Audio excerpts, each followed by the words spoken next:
Hey, this is Chris for JamPlay.com, and we are starting a brand new series on guitar, recording, and miking today. And we're going to go over all sorts of things in this series.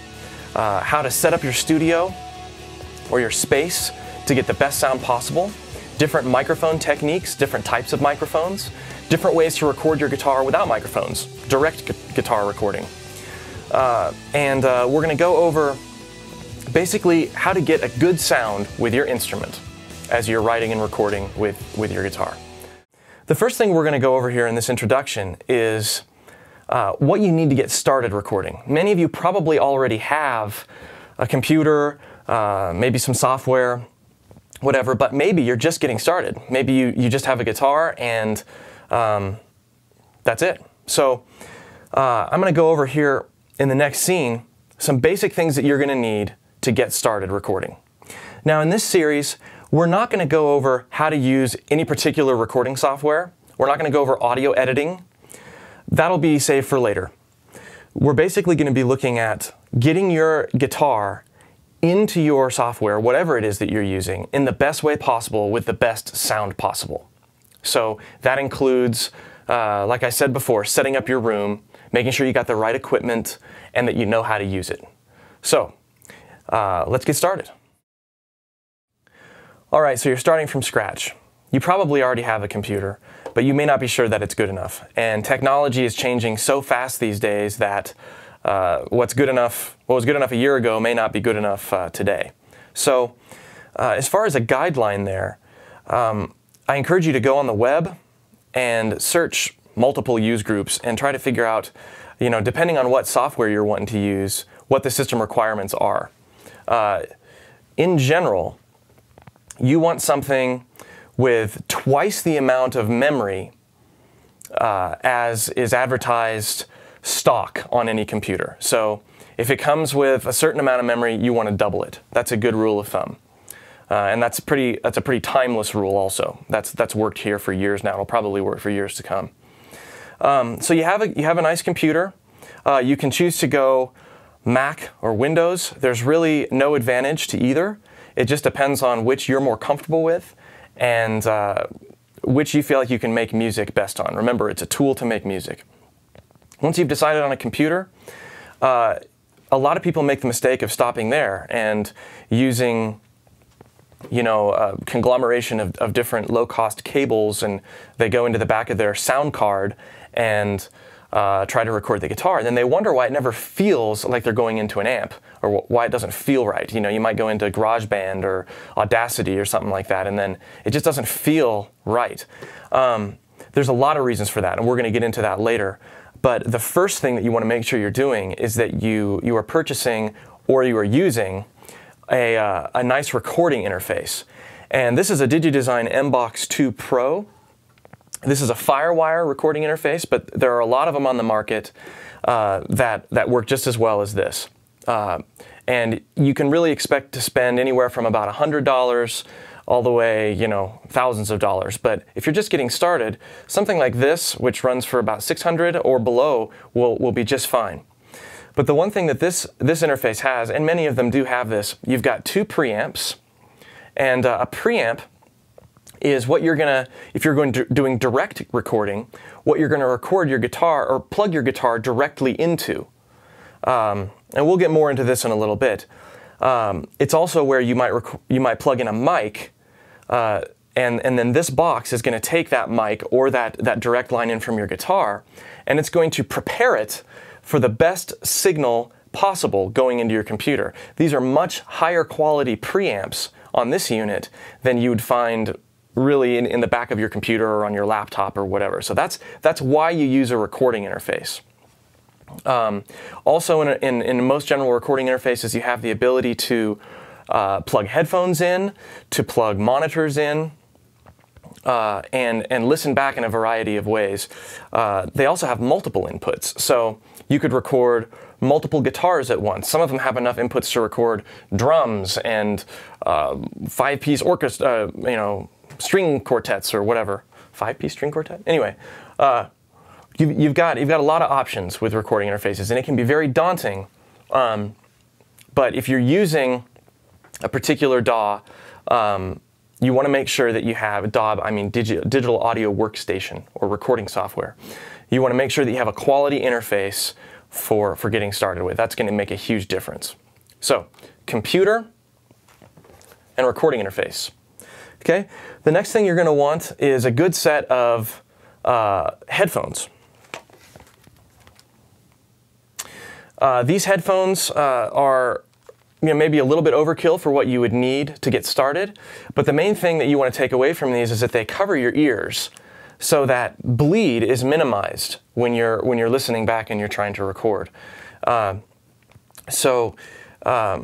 You can turn them up and you can have quite a bit of sound going into your ears, but you're not going to get any, if you're using a metronome, that's not going to bleed into your microphone if you're trying to record or whatever. So just make sure that they're closed or a semi-open design. Most of these, today they start, you can get into maybe 20, 25, 30, 40 bucks. You can get a decent pair of these type of headphones. So, but these are the AKG K240s, and they work really well for most studio applications. Now, you might think that having headphones along with your recording interface is enough to hear what you're doing for your mixing, your recording, but it's not. You need a good set of studio monitors. What I mean by studio monitors is speakers, listen back speakers. It's really difficult to mix and get an accurate representation of what your recordings are going to sound like on a car stereo, for example, or a surround sound system in your friend's basement, whatever. It's very hard to imagine what those are going to sound like if you're using headphones. Even though headphones sound great, what you hear everything okay, but you don't feel it. You don't feel the bass because they're such small speakers and they're trapped around your ears. Good studio monitors give you a chance to feel the sound and make decisions while you're mixing, turning things up and down that you wouldn't have normally made if you were just using headphones. So why wouldn't you use a home stereo system to do your mixing? That's better than headphones, but it's still not as good as studio monitors. Most studio monitors are set up to be very flat in response. So they're going to give you an accurate picture. They're not going to have crazy bass boosts like some car stereos will. They're not going to have a real kind of distorted, weird high end like surround sound systems would, or a mid-range bump like some surround sound systems. And then, of course, you're going to, like I said, with headphones, you're going to get a little bit more of a flat response with the monitors than you are even with headphones. And you're going to feel the music. So don't make the mistake as you're getting your stuff set up of using headphones for mixing or a stereo system for mixing, because a lot of times you're going to run into the point where you finally finish something that you think you're proud of, you take it out, and it just doesn't sound anywhere close to right. Correct studio monitoring is very key for making sure that things sound right.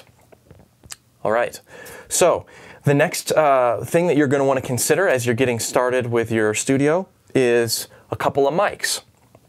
We're going to get a lot more into microphones later, but you want to start with a good dynamic microphone. This is a Shure SM57. And a dynamic microphone is going to be your primary choice for basic electric guitar miking.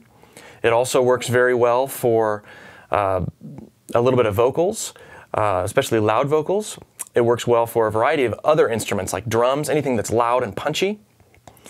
But they don't work for everything. So you're also going to want to consider getting a condenser microphone. And again, we're going to go over the differences between these mics later in terms of how they work. But condenser microphones are generally better for more subtle, more articulate kind of instruments, such as acoustic guitar. They're also better in many cases for recording vocals. And this particular mic is discontinued at this point. It's a KSM27. However, Shure, the company that makes this, makes another pretty much identical mic called the SM27. It's just black instead of silver. But it does the same thing. It's a nice condenser microphone, and it's a good all-around mic. Now, You may be watching this years down the road and all of these mics are discontinued, but the idea of owning a condenser microphone and owning a dynamic microphone is really what we want to come away with here. We'll get into actual placement and uses later. For direct guitar recording, you want to make sure that you have a direct box. And what a direct box is going to do is create a way for you to plug your guitar in via 1/4 inch, which is the same thing that comes out of your guitar, and then come out XLR or microphone cable out.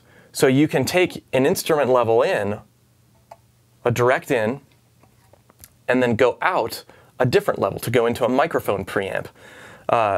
Now, many of the interfaces, as I said before, have instrument ins or line ins, but some of them don't. So if they don't, you want to consider doing a direct box. And this is, these are very inexpensive, $20, $30, and it's a good thing to have around if you're wanting to do direct guitar, and even if you need another instrument line in. Maybe your interface only has one, but you need two. This is a good handy thing to have around. So let's talk about the recording software. In the recording world, recording software is typically referred to as a DAW, or a digital audio workstation. And there are many on the market right now.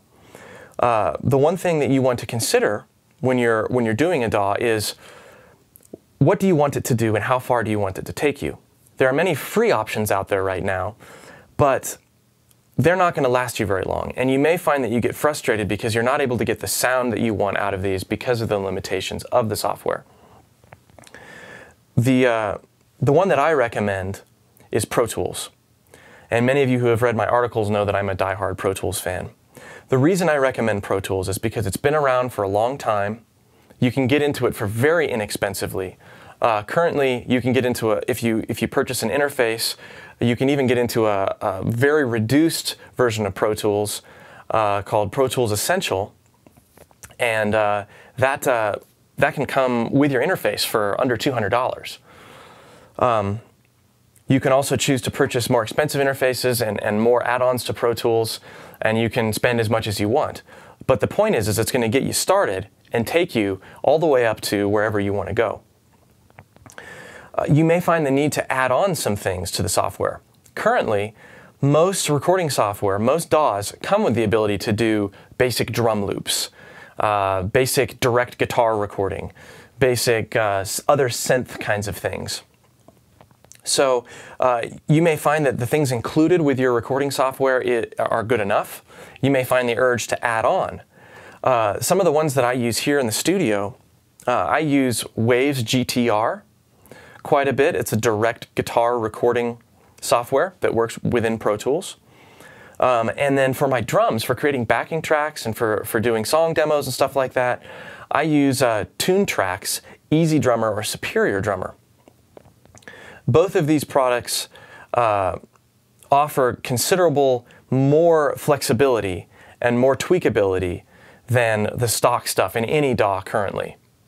As time goes on, some of these products will only get better. But these are a good place to start. And the reason I like those two particular software programs is because they're very flexible and they offer a good amount of editing when it comes to choosing exactly what you want. They're very tweakable.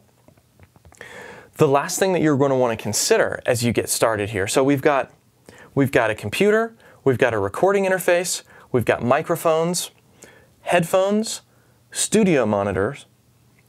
The last thing that you're going to want to consider is a nice keyboard or a keyboard controller. You don't need to spend a lot of money on one of these. But you'll find when you're working with your DAWs, there are a lot of plugins, virtual instruments inside of these recording softwares that you're going to find very necessary to have a keyboard so that you can play some ideas in, even if you're just programming drums or you're playing a little synth line or whatever. You definitely want to consider a keyboard controller. Really, you can get small keyboard controllers that start at $100, maybe even less, all the way up to the thousands of dollars. And again, those things are always changing. But if you're just getting started, an inexpensive keyboard controller that at least allows you to input notes is very key. So those are some basic things. And of course, a guitar, cables. Those are some basic things that you're going to need as we get started recording. In the next lesson, we're going to look at setting up your space. And whether it's a bedroom, whether it's a garage, whatever it is, we're going to make your space workable to get the best sound possible while you're recording.